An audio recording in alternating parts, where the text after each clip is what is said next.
USA వెనుజులాపై దాడి చేసింది. 30 నిమిషాల్లోనే mission complete. How is possible?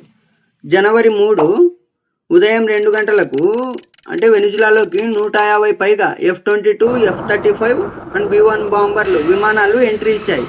ముందుగా అక్కడున్న ఎయిర్ డిఫెన్స్ను నాశనం చేసి తర్వాత సైబర్ కమాండో ద్వారా అక్కడున్న పవర్ సప్లైని తీసేసింది. దీంతో ఇంకా వెనుజులాలో ఉన్న సైన్యానికి ఏం చేయాలో అర్థం కాలేదు. అప్పుడే American delta force army entry ఇచ్చింది. ఈ డెల్టా ఫోర్స్ అమెరికాలో ఉన్న కొన్ని శక్తివంతమైన ఫోర్సెస్లో డెల్టా ఫోర్స్ ఒకటి. వీళ్ళు నేరుగా మదురో ఇంటిపై వాలి 30 నిమిషాల్లోనే మదురో తన వైఫ్ సిలియా ఫోర్స్ని అరెస్ట్ చేసి అమెరికాకు తరలించారు.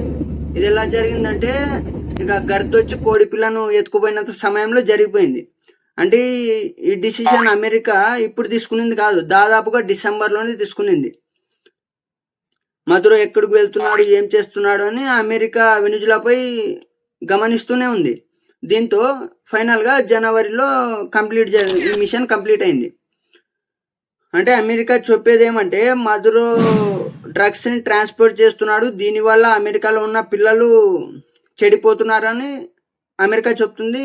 కొంతమంది అయితే లేదు, అమెరికా వెనుజులాలో ఉన్న ఆయిల్పై కన్ను వేసింది, దీనికే ఇదంతా అని కొంతమంది చెప్తున్నారు. మరి మీ ఒపీనియన్ ఏంటో కామెంట్లో తెలియజేయండి. అలాగే మన ఛానల్ని సబ్స్క్రైబ్ చేసుకోండి. నెక్స్ట్ వీడియోలో మళ్ళీ కలుద్దాం.